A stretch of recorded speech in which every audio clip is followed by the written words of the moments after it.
Mi nombre es Gilles de Montmorency-Laval, barón de Retz y señor del Guignon.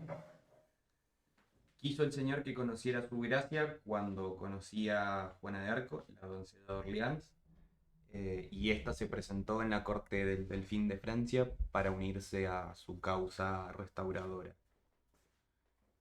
Quiso también el señor que por estos días me encuentre encerrado y con la derrota marcada en la piel. Me tienen preso en tierras borgoñonas, capturado junto a un puñado de hombres, que en un intento por liberar a la doncella de las garras de los borgoñones,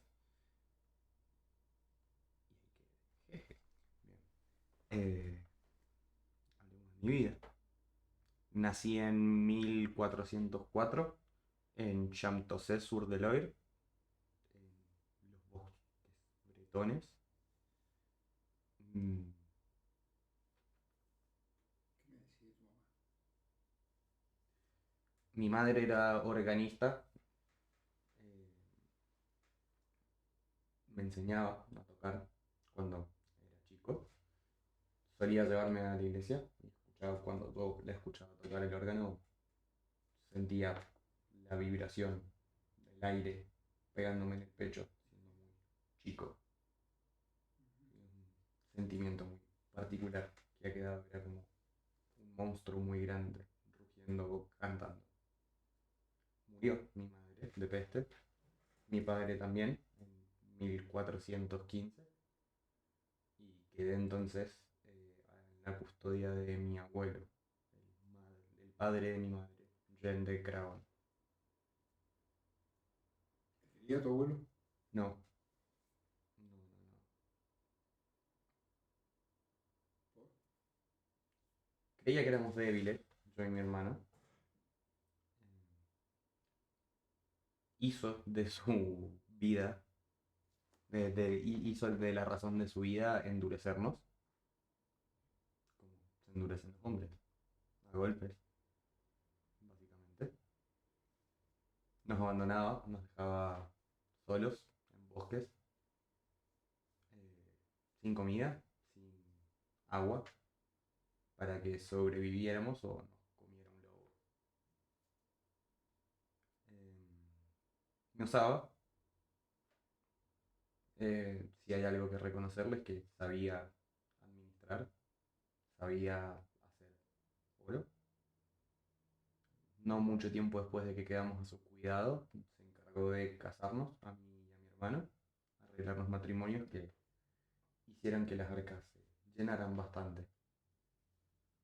También me logró ubicar al servicio de el duque de Bretaña, señor del que su casa, como la de mi padre, eran vasallas. ¿Qué edad tenías cuando te casaron? 12 años. ¿Te acordás de esa época? Sí. ¿Qué te acordás? ¿La seguiste viendo a ella?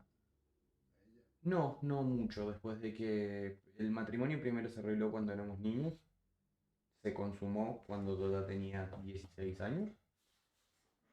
Em, pero mi mujer quedó relegada a sus tierras. No la veía mucho tampoco. Tuvimos un hijo, eh, murió joven, murió a los 10 años. No la veía mucho, no me interesaba mucho. En esa época yo todavía estaba al servicio del duque de Francia, no estaba en nuestras tierras. De cualquier manera el matrimonio era más por dinero que cualquier otra cosa. No había amor, no había amor. Bueno, ¿y qué hiciste después? Digamos, contame un poquito de tu adolescencia. Sí. Como dije, entré como escudero en la corte del duque de Bretaña en 1419.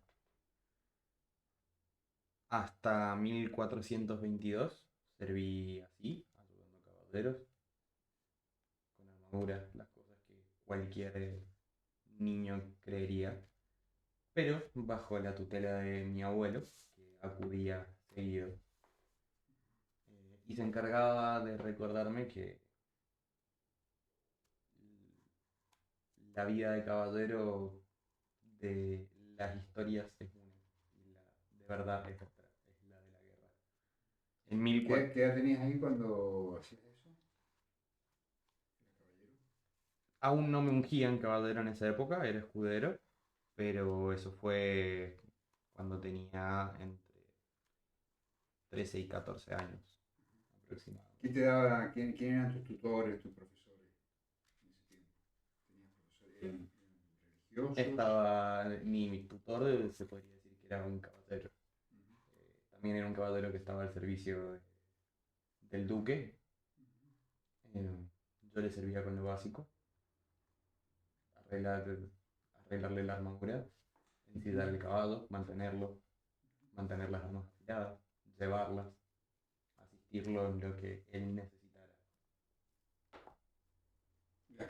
¿Ibas a misa? ¿Cómo era tu formación religiosa, tu preparación? ¿Tenías un cura un profesor? No hay problema, sí. Como todo buen cristiano, iba todos los domingos a misa. Eh, Nunca fui demasiado devoto, si se quiere.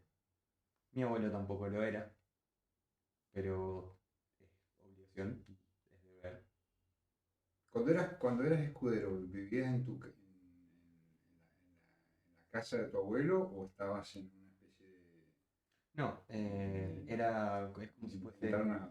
es como si fuese un criado en el castillo del duque de Francia donde ¿Dónde estaba quedaba el la corte. castillo? Este en Bretaña, en el ducado de Bretaña, específicamente. En 1422 se me eligió caballero, ¿Qué edad tenías? 16 años. ¿Y qué responsabilidades tenías como caballero en la corte? ¿Qué hacías? ¿Qué tenías que hacer? Honrar a Dios, principalmente. Es el... No me sale la palabra. Le vamos a decir mandamiento. Debería ser el mandamiento más importante para un caballero, junto con el de defender al débil. ¿Había algún decálogo o algo del caballero que recuerdes? ¿O hay cuáles eran las obligaciones militares que tenía? ¿Cuál era su función militar en las batallas, todo eso? ¿Cómo funcionaban los caballeros? En mi caso particular, en ese tiempo, lo que tenía era una capitanía. Tenía un puñado de hombres a mi cargo y respondíamos a los comandantes y a los generales. En mi caso, mi comandante era mi abuelo. Yo estaba bajo sus órdenes, y a su vez mi abuelo estaba bajo órdenes del duque de Bretaña. Em, Mi abuelo fue un parte importante de esa campaña del duque. Hubo una rebelión de vasallos que eran vasallos suyos, pero también respondían a vasallos borgoñones. Por lo tanto, cuando los borgoñones se levantaron, las lealtades entraron en pugna. Nuestro trabajo en particular fue asegurarnos de que las lealtades estén del lado correcto, o no estén. ¿Y qué hiciste en ese momento? Apagar, Reprimiste reprimir el levantamientos, levantamiento. principalmente. Em, Tomaban tierra también, permitían que avancen los borgoñones en territorios bretones. Nosotros los repelíamos. Gracias a eso ganamos también, además de tierras y dinero, un mejor estatus dentro de la corte. ¿Qué armas se usaban en ese tiempo? Principalmente espadas. Había secciones de arqueros, no estaban a mi cargo, yo estaba más en caballería.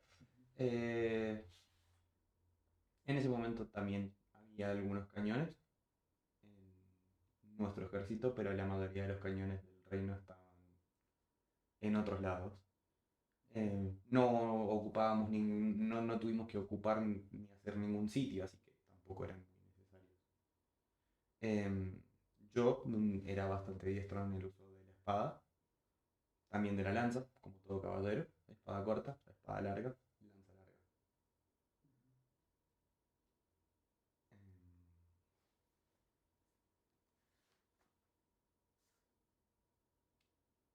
Unos años después de terminada nuestro servicio y terminado la represión de esos levantamientos, se me presenta la corte del fin de Francia. Eh, ya tenía 20 años, ya había ascendido gracias a nuestro servicio con el duque. ¿Qué habías sentido? En ese momento ya era general. Se me presenta en la corte y el delfín de Francia me toma como general para sus tropas. Ahí es básicamente lo mismo. Ya la guerra de sucesión se reactiva después de unos años y nos somos enviados a reprimir avances en Normandía, que estaba en el bando inglés. ¿Por qué? Contá un poquito los detalles de la guerra de sucesión. ¿Cómo fue eso? La guerra viene desde hace bastante tiempo. Se podría hablar también de que son distintas guerras, un periodo de distintas guerras y conflictos. Principalmente todo empieza en 1300, hace más de 100 años, cuando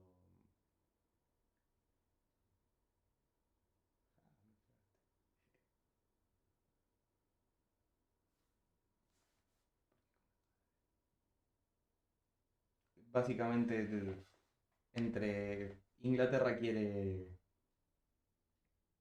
heredar la casa Plantagenet de Inglaterra quiere reinar sobre Francia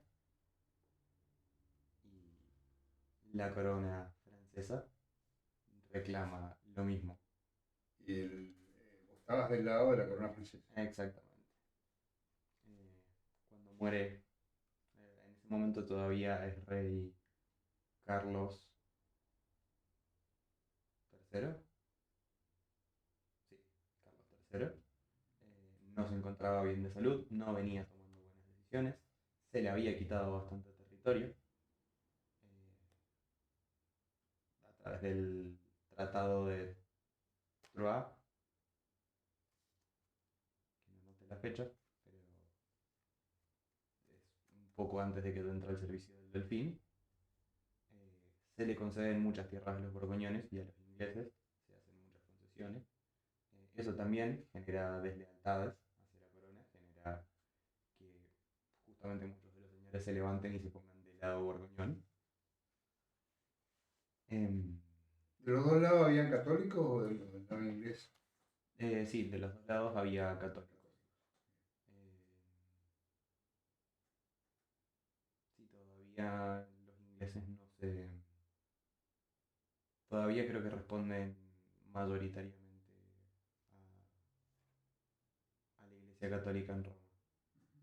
Y si no, de cualquier forma los señores borgoñones sí, igual que nosotros los franceses. Em,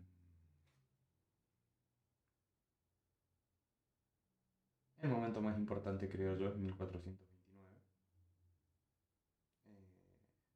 Yo no me encontraba en el frente, me encontraba en la corte. Y se le concede audiencia a una campesina. Mm, Históricamente en ese momento recordás qué estaba pasando? En ese momento Orleans había sido sitiada hace unos 2 meses. París también estaba bajo amenaza, teniendo Orleans los borgoñones con ayuda inglesa. Iban avanzando a lo largo del Loira, tomando ciudades y avanzando. El Delfín, la corte del Delfín, se encuentra en Chinon, porque París de hecho también está tomada por los ingleses.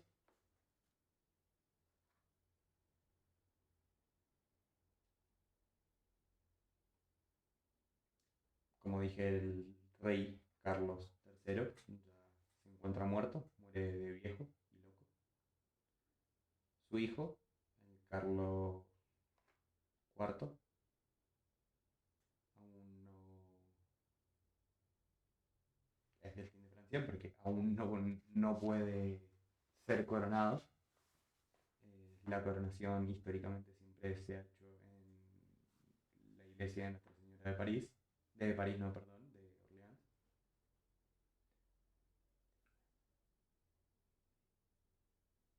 Sí.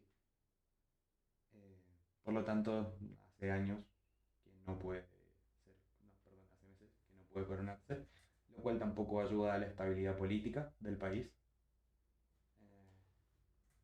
lo cual también sigue poniendo lealtades en pugna y gente yendo de un lado al otro constantemente.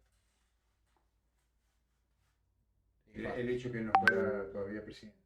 Exacto. Rey. Rey. Pero casi. Exactamente. En 1429, como decía, llega una campesina con la solución a este problema, supuestamente. Es gracioso recibido que haya pasado todos los filtros hasta llegar, pero llega y supongo que por desesperación, supongo que porque no había demasiado más para... ¿Qué edad tenía ella? 14 años. Sí, 14 años, 15 en realidad. Viene de un pueblo chiquito de campesinos que se llama Dom Remy, también, un pueblo bañado por las aguas del Loira. Se le deja pasar, se le pone una prueba, ella dice escuchar voces, dice haber escuchado voces de santos y el arcángel Miguel, y la orden del arcángel Miguel de presentarse ante el delfín y recuperar Orleans para que pueda ser coronado. Entre el populacho tiene un poco más de sentido, entre ellos se habla incluso de leyendas del rey Arturo, se habla de que una profecía del mago Merlín decía que una doncella iba a venir a salvar Francia. Eh, Supongo cosas del populacho. La cuestión es que llegó, se le puso una prueba, el fin fue escondido y se reemplazó. Perdón, vos estuviste cuando ella Yo llegó. ¿Dónde estabas vos estaba cuando presente pasó en la eso con corte. la chica esta? Como parte importante de la corte del delfín, yo estaba presente en ese momento. ¿Cómo te cayó? ¿Qué te pareció? Curioso. Observé como la mayoría, esperando a ver qué iba a pasar, esperando a ver si iba a ser otra razón, algo más que ponga en vergüenza al delfín. Pero resultó interesante. Te decía, se le pone una prueba, el delfín se esconde y se lo reemplaza con un criado. O sea, al criado se le ponen las ropas del delfín y el delfín se esconde entre la gente. No tarda demasiado en darse cuenta de que hay un engaño, probablemente alguien se lo puede haber comentado, probablemente se lo esperaba, pero se da cuenta de que el que está parado, el que está sentado no es el delfín y lo busca entre la gente y lo encuentra. Ahí alguien empezó a tomárselo un poco más en serio, no quiso hablar más durante esa reunión porque sus palabras eran para el delfín y solamente para el delfín.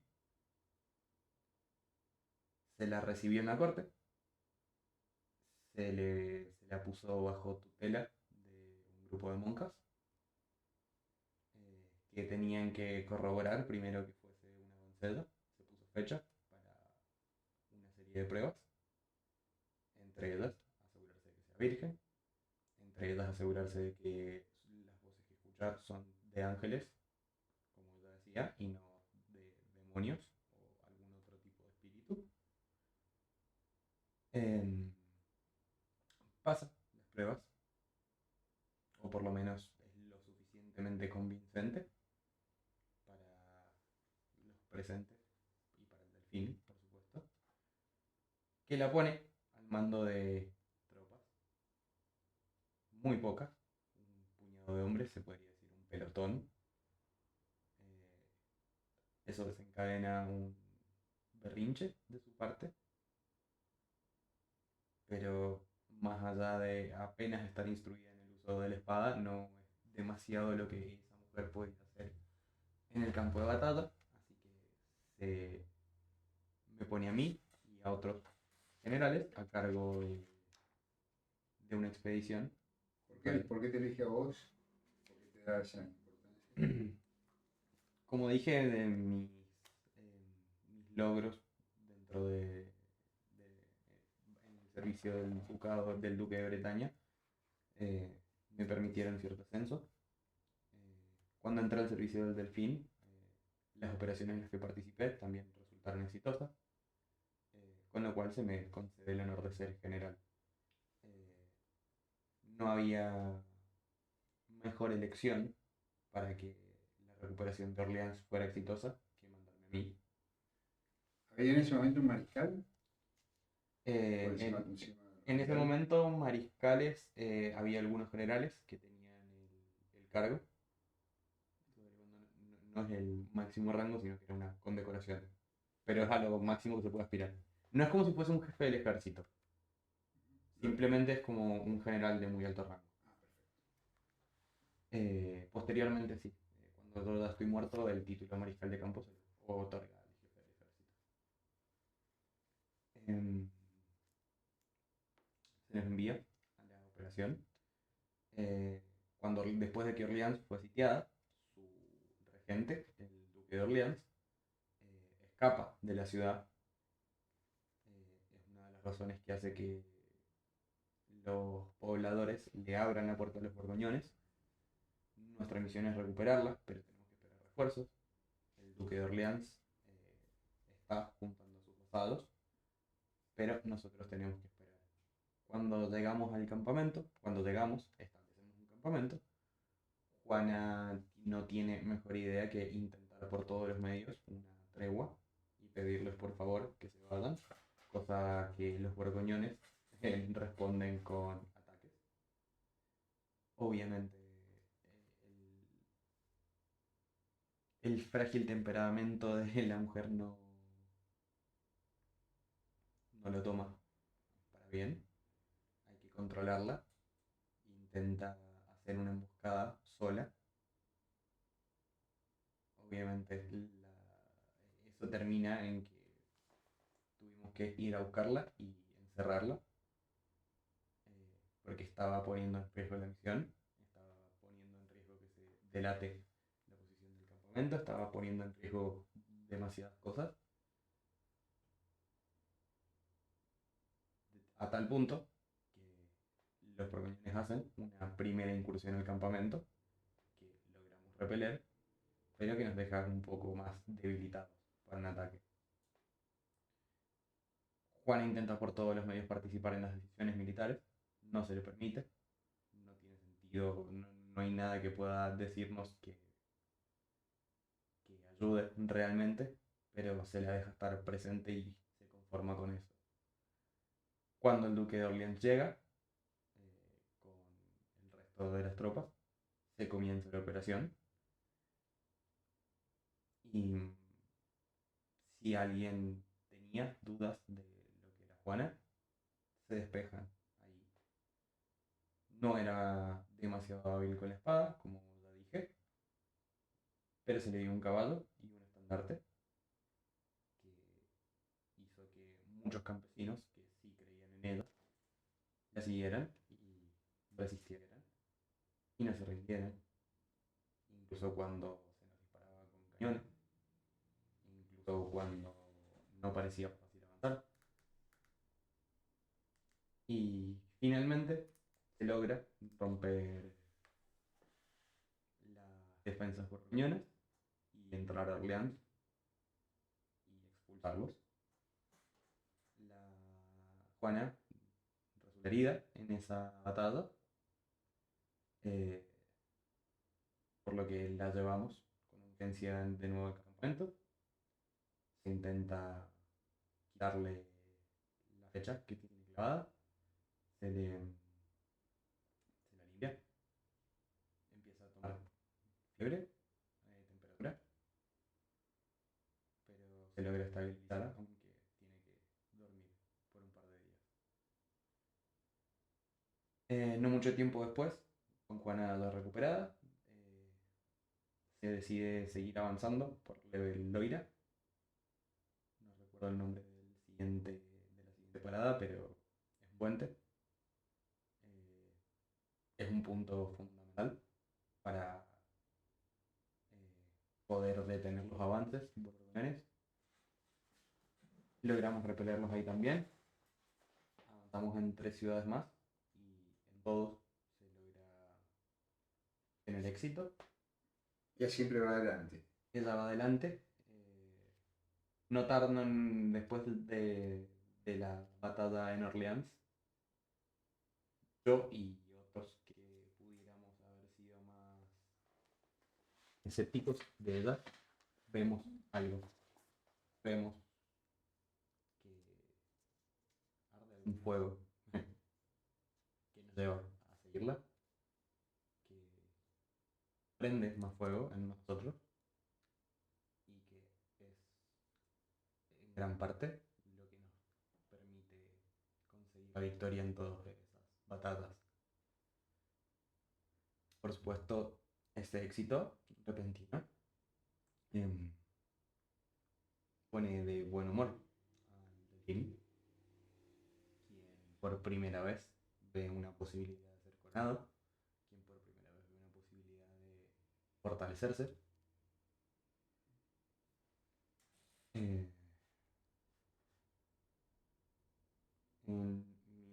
1430, Carlos finalmente se puede coronar. ¿Cuántos años tenías cuando pasó eso? 25 años. 25 años. ¿Cuántos años tuviste ahí con Juana de Arco? Con Juana de Arco solamente 3 años. 3 años. ¿Eras amigo de ella? Sí, éramos muy cercanos. Incluso a pesar de mi escepticismo del principio, nos hicimos muy cercanos. Llegué a obsesionarme con ella, como no me había obsesionado con ninguna otra mujer. ¿Te enamoraste de ella? Sí. Sí. Es lo más parecido a amor que recuerdo. ¿Y ella que te...? No. Su único... Solamente tenía ojos por el Señor, solamente tenía vida para eso. Si era una bendición que estuviera ella, para mí era una maldición también. Y resistir, que era algo que no se podía tocar. Juana muere en 1432. Perdón, volviendo a la coronación, lo coronaron. Uh-huh. ¿En qué lo coronaron? 1429. Ah, 29. Bueno, ¿cuándo muere Juana? 2 años después. Bien. ¿Cómo fue esos años? ¿Cómo siguió la parte militar? Seguimos avanzando y teniendo éxito. Luego de la coronación, nos quedamos en la corte, en París. Logramos tomar París, recuperar París y que el Delfín ya coronado se pueda establecer ahí. Pero no se nos asignan nuevas tareas, no se avanza en repeler a los borgoñones. Cabría esperar que porque el Delfín ya tenía lo que quería, pero esto no convencía a Juana, no la satisfacía. En una ocasión se la amenazó con acusarla de rebeldía por no querer obedecer, por querer organizar tropas y partir. Dos estaba entre ellos. ¿Cuál era la diferencia entre lo que decía el Delfín y lo que decía Juana de Arco? El Delfín intentaba avanzar en negociaciones, intentaba ganarse de nuevo ahora que tenía más poder y un poco más de estabilidad, eh, las lealtades de sus vasallos, Juana quería avanzar militarmente sobre los poblados chicos, principalmente, probablemente por esta ser de un poblado chico. Quería librarlos del yugo borgoñón y del yugo inglés, pero el delfín prefería no hacer nada, prefería la inacción y negociar por otros medios, con plata principalmente, cediendo también. Eh, Juana logra organizarnos, nos marchamos de París, iniciamos una nueva campaña. Eh, Éramos muy pocos hombres, no tenía ya nada que ver con la cantidad de hombres y de tropas. Inician, Juana se vuelve a su pueblo. No a su pueblo. Nos organizamos y comenzamos a... Con Juana. Sí, se organiza. sí, sí, sí. Con Juana organizamos un puñado de hombres, no más de 100, 200 hombres. Milicianos, la mayoría, no soldados profesionales ni mercenarios. Y comenzamos a avanzar sobre los poblados que estaban tomados por los borgoñones. Pero en un acto de rebeldía contra lo que había hecho el rey En un acto de rebeldía contra lo que había hecho el rey. Sí. Exactamente. No parece importarle demasiado tampoco el rey. Creo que entendía también que 100 hombres no es algo por lo que preocuparse. Mucho menos 100 hombres que van a defender granjeros. Tenemos un primer éxito en algunos poblados, pero después somos emboscados. Los borgoñones y los ingleses no iban a dejar pasar que quienes les habían causado tantos dolores de cabeza, llámese Juana, llámese yo, estuviéramos tan regalados, si se quiere. Nos emboscan cuando nos estamos replegando después de una operación que no sale bien. Juana es capturada, la mayoría de nuestros hombres son asesinados, otros logramos escapar. ¿En qué lugar más o menos te acordás de? No recuerdo el nombre. Pero seguimos en bosques bretones. ¿En qué año? 1431, perdón. ¿Qué edad tenías ahí? 27 años.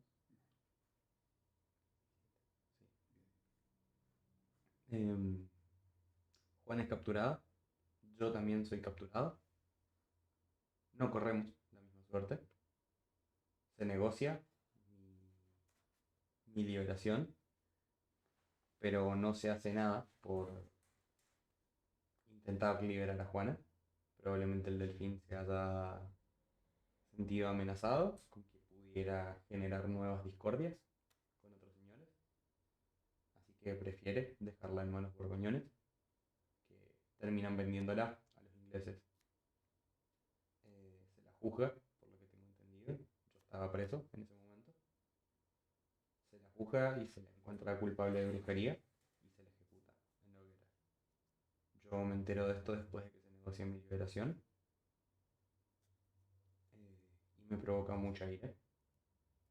Mucha ira.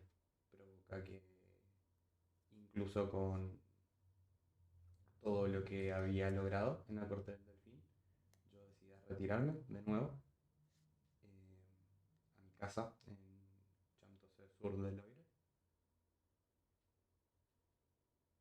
y busqué alejarme. Me alejo de la vida militar, comienzo a alejarme de la vida aristocrática y dejo lo administrativo. ¿Tu abuelo estaba vivo? Ya no. Había fallecido al poco tiempo que yo entré al servicio de Juana de Arco. No le gustaba tampoco que estuviese al servicio. Me rebelé contra él por Juana y me gusta creer que fue esa rebeldía lo que ayudó a que se muriera de amargura. Bueno, entonces estuviste ahí en el castillo, ¿qué pasó ahí? Decidí que me iba a retirar de mis responsabilidades. Recientemente, como premio entre las tierras que, perdón, entre las tierras que se me otorga como premio, se me otorga un castillo pequeño, también dentro del Ducado de Bretaña, el castillo de Bulniac. Es un poblado chico con un castillo.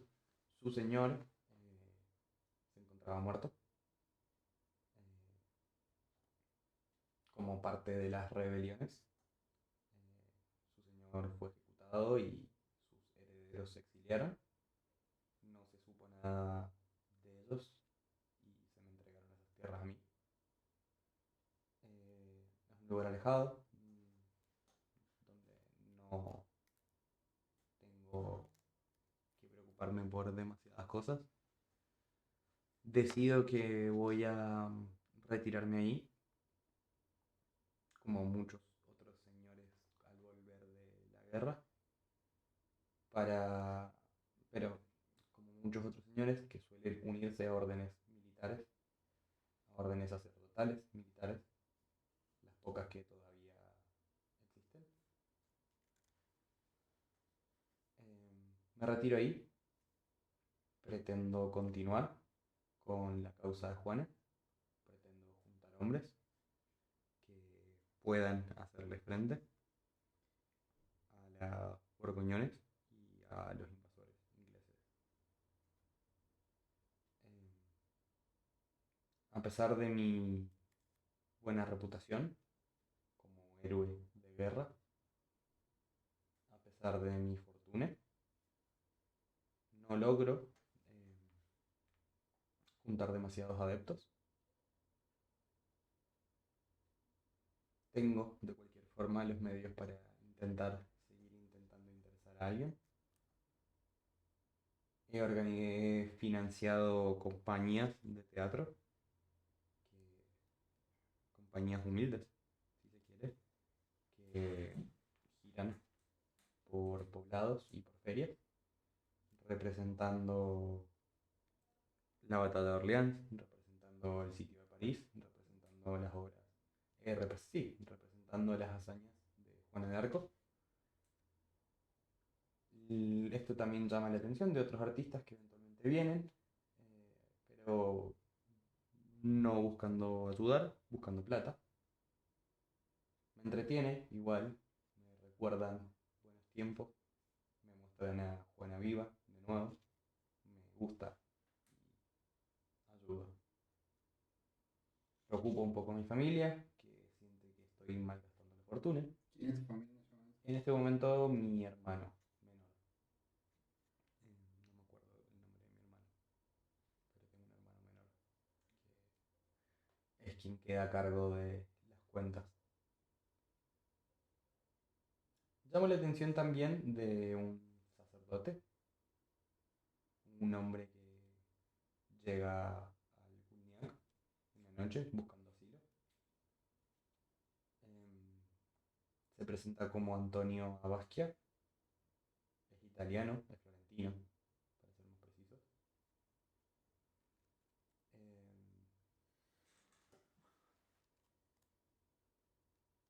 Converso con él, está al tanto de quién soy, está al tanto de las hazañas de la doncella de Orleans.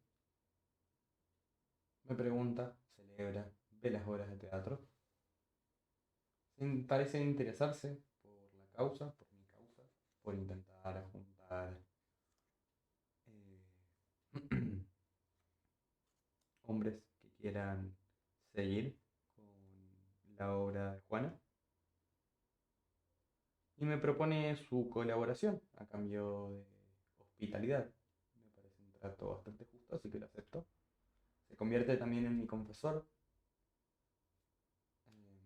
Le otorgo la capellanía del castillo. Se convierte en mi confesor. Hablo. Tengo pesadillas. Tengo pesadillas en las que escucho a Juana gritando mientras se muere. Tengo pesadillas en las que me cubren los cuerpos de la gente que mato, los cuerpos de la gente que se muere cuando estoy en la guerra. Me tapan y me asfixian y me quedo sin aire. Siento frío, el frío del metal, el frío de los cuerpos, el frío del viento. Sueño con ojos que me miran y Abasquia me tranquiliza, me escucha y me bendice. Una noche también me hace una nueva oferta. Abasquia ha viajado por Francia, por Italia, incluso ha estado en tierras inglesas durante los últimos años y he escuchado leyendas que dicen que cuando Juana fue quemada, cuando se consumió el fuego, su cuerpo que estaba intacto, em, confirmando solamente para ojos ingleses que no era más que una bruja. La entierran, no en tierra cristiana, como que se dice, no en un camposanto, es enterrada junto a caballos muertos y animales de granja muertos, esperando que eso haga que se pudra su cuerpo más rápido. Y él dice saber dónde está enterrado su cuerpo. Me ofrece recuperarlo a cambio de dinero, a cambio de mucho dinero, lo que costaría conseguirla, pero no me importa y lo pago.